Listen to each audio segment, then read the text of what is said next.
మార్చి వరకు వస్తుంది.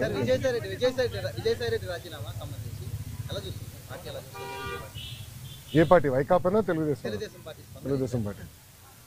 ఇప్పుడు ఒకటన్నా, తల్లి చెల్లికే జగన్మోహన్ రెడ్డి గారి పైన నమ్మకం లేదు, ఇంకా పార్టీలో ఉన్న నాయకులకు ఎలాంటి నమ్మకం ఉంటుంది? నేను ఎప్పటి నుంచో చెప్తున్నా, వైకాపా నాయకులు డబ్బుల కోసం పార్టీనే అమ్మేస్తాడు ఈయన అని. ఇప్పుడు అది నిజం అవుతుంది కదా.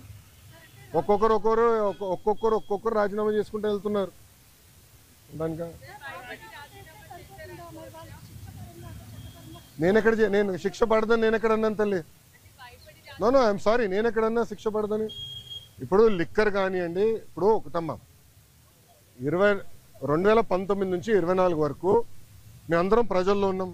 పాదయాత్రలో కూడా నేను చెప్పా, ఎవరిని నేను వదిలిపెట్టాను, ఏ అధికారులు రాజకీయ నాయకులు చట్టాన్ని ఉల్లంఘించారు ఎవరిని వదిలిపెట్టాను. ఇప్పుడు దర్యాప్తు జరుగుతుంది, ఇన్వెస్టిగేషన్ జరుగుతుంది, త్వరలోనే అన్ని బయటకు వస్తే నేను భావిస్తున్నాను. So let investigation get completed అమ్మా. ఇక్కడ విజయసాయి రెడ్డి గారు ఉన్నారు, లేదంటే ఎల్లయ్య పుల్లే ఉన్నారు అనేది టైం విల్ ఉన్నట్టాలి కదమ్మా. సో ఇన్వెస్టిగేషన్ జరగకుండా నేను ముందలే మాడతాం కూడా కరెక్ట్ కాదు. Let investigation happen. Yes yes, మీరు కాకినాడ పోర్ట్ విషయం కూడా మీ అందరు తెలిసిన విషయమే. కాకినాడ పోర్ట్ కూడా అడ్డగోలుగా తుపాకులు పెట్టి రూపాయి ఆస్తిని సుమారుగా 6 పైసలకి కొట్టేసానికి ప్రయత్నించారు. కొట్టేశారు, క్షమించాలి, ప్రయత్నం కాదు, కొట్టేశారు, ట్రాన్స్ఫర్ చేసుకున్నారు. కేసు పడింది, దానిపైన ఈడీ వాళ్ళు కూడా లవ్ లెటర్లు రాశారు విజయసాయి రెడ్డి గారికి. రా బిడ్డ రా అని ఇంటికి. అన్నీ బయటకు వస్తున్నాయి కదా. సిమిలర్ వ్యాషన్ దీనిపైన కూడా కంప్లైంట్లు వస్తాయి, తప్పనిసరిగా యాక్షన్ తీసుకుంటాం.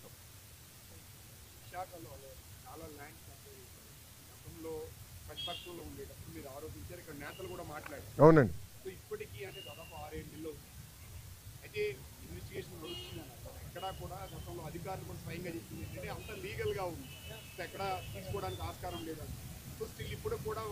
సో ప్లీజ్ బీ పేషెంట్, ఓపిక పట్టండి స్వామి, దర్యాప్తు జరుగుతుంది కదా. అవునండి. ఇప్పుడు మనం కూడా మాట చెప్పా, ప్రభుత్వ పరిస్థితి గురించి కూడా దయచేసి ఒకసారి ఆలోచించండి. గత ప్రభుత్వం చేసిన అవినీతులు అన్నిటిపైన ఒకేసారి నేను దర్యాప్తు చేయాలంటే ఇంకా లా అండ్ ఆర్డర్కి పోలీసులు మిగలరమ్మా. ఎందుకంటే భూ అక్రమాలు కానీ, ఇసుక అక్రమాలు కానీ, మద్యం అక్రమాలు కానీ, గాలి కూడా అమ్మేశారు స్వామి. ఇంకా లా అండ్ ఆర్డర్కి పోలీసు ఉండేదాకా ఉండదు. ఎందుకంటే ఒక్కొక్క ఇన్వెస్టిగేషన్ చాలా డీప్కి వెళ్ళాలి, పకడ్బందీగా చేయాలి. ఇప్పుడు లిక్కర్ ఉంది, చాలా పకడ్బందీగా చేస్తున్నారు. ఎవరెవరికి ఎప్పుడెప్పుడు ఎంత డబ్బులు ఎవరి చేతుల నుంచి మారినాయి మొత్తం వివరాలన్నీ సేకరించాలి. సో ఇన్వెస్టిగేషన్ చాలా వేగవంతంగా జరుగుతుంది. ఒక్కొక్కటి చేయనియండి, అన్నీ ఒకేసారి చేసే కెపాసిటీ మటుకు ప్రభుత్వానికి ఉండదు. ఎందుకంటే గతంలో అన్ని అక్రమాలు జరిగినాయి. నేను కూడా దీనిపైన చాలా స్పష్టంగా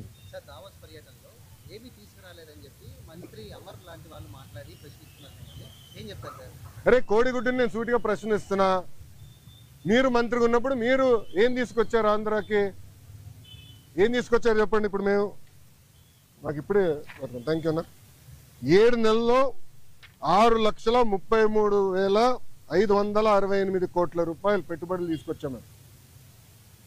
4,10,125 మందికి ఉద్యోగాలు కల్పించే పరిశ్రమలు ఆంధ్ర రాష్ట్రానికి ఎన్డీఏ ప్రభుత్వం తీసుకొచ్చింది. అది గర్వకారణం. కాగ్నిసెంట్ గురించి కూడా నేను ట్వీట్ పెట్టా కదా, చూడలేదన్న ట్వీట్? ఎవరు మీకు ఇచ్చిందే, మొన్న ఇచ్చిందే. సాక్షి ఉన్నాడు ఇక్కడ, సాక్షి రాలేదా? ఆయనే రిపోర్టరా? కేసు రాలేదా? సాక్షి ఎవరు లేడా? అరే ఆయనకి ఇద్దాం అనుకున్నానే కాగితం. ఇదన్నా చూడరా భయ్, కళ్ళు తెరువు అని అనుకున్నా. ఇప్పుడు మీరు చూడండి, బాబు గారి డావోస్కి దాదాపు 1997 నుంచి వెళ్తున్నారమ్మా. డావోస్కి వెళ్ళినప్పుడు ఎప్పుడు ఒప్పందాలు చేసుకోం. డావోస్ సెర్చ్ ఇస్తాం, ఇంట్రెస్ట్ ఎవరికి ఎలా ఉందో డిస్కస్ చేసి మళ్ళీ తిరిగి వచ్చిన తర్వాత ఒప్పందాలు చేసుకుంటాం. ఇప్పుడు దీంట్లో మీరు చూస్తే విచిత్రం, ఆసిల్లర్ మిత్తల్ది దీంట్లో ఒప్పందం లేదు. సారీ, ఆసిల్లర్ మిత్తల్ది 1,35,000 కోట్ల రూపాయలు పెట్టుబడి అనేది ఉంది. కానీ ఆసిల్లర్ మిత్తల్ది ఒప్పందం లేదు, ఎంఓయూ లేదు. మాకు ఎంఓయూ లేదు, ఆసిల్లర్ మిత్తల్తో మాకు ఎలాంటి ఎంఓయూ లేదు. ఎందుకంటే వాళ్ళు ఉన్నారు ఏమో ఎందుకు సార్ డైరెక్ట్ వర్క్కి వెళ్దాం అన్నారు. వాడు మమ్మల్ని తప్పడతారా? ఇప్పుడు వాళ్ళకి మన మెటీరియల్ టైప్ చేసాం ఎన్ఎండిసి నుంచి, ఎన్వైరన్మెంటల్ క్లియరెన్సెస్ మేము కోఆర్డినేట్ చేస్తాం. వాళ్ళు భూమి ఎత్తికి కూడా భూమి కేటాయింపులు కూడా పూర్తి చేస్తాం. 6-7 నెలల్లో పనులు ప్రారంభించాల లక్ష్యంతో మేము పనిచేస్తున్నాం. ఎన్నికలకు వెళ్ళే లోపల ఫస్ట్ ప్రొడక్షన్ అవ్వాలనేది మేము చేస్తున్నాం. అది కూడా మమ్మల్ని తప్పడతారా? ప్రధానంగా ఏదైతే ఈ బల్క్ డ్రగ్ పార్క్ తీసుకోండి, గ్రీన్ హైడ్రోజన్ ప్రాజెక్ట్ తీసుకోండి, అవును, ఇవన్నీ మంత్రిగా నేనున్నప్పుడు సంతకం పెట్టాను.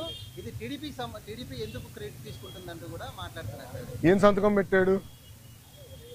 ఏం సంతకం పెట్టాడు స్వామి? మంత్రిగా నా హయాంలో నేను క్రియేట్ చేసి ఇచ్చాను, నేను సంతకం పెట్టాను. మళ్ళీ కంపెనీలు ఎందుకు రాలేదని అడుగుతున్నాను నేను. ఎందుకు మీరు శంకుస్థాపన చేయలే? ఇది ఎట్టుందంటే కియా మోటార్స్ ఎవరు తీసుకొచ్చారు మీ అందరూ బాగా తెలుసు. ఆనాడు కియా మోటార్స్ తీసుకొచ్చి చంద్రబాబు నాయుడు గారు అహర్నిశలు కష్టపడ్డారు. 16 నెలల్లో ప్రొడక్షన్ తీసుకొచ్చారు. వైకాపా ప్రభుత్వ అధికారంలోకి వచ్చిన తర్వాత ఒక ఈమెయిల్ సృష్టించి గతంలో రాజశేఖర రెడ్డి గారు ఈమెయిల్ పెట్టారు, ఆ ఈమెయిల్ వల్ల కియా మోటార్స్ వచ్చిందండి. ఇంకేం చెప్పాలి స్వామి?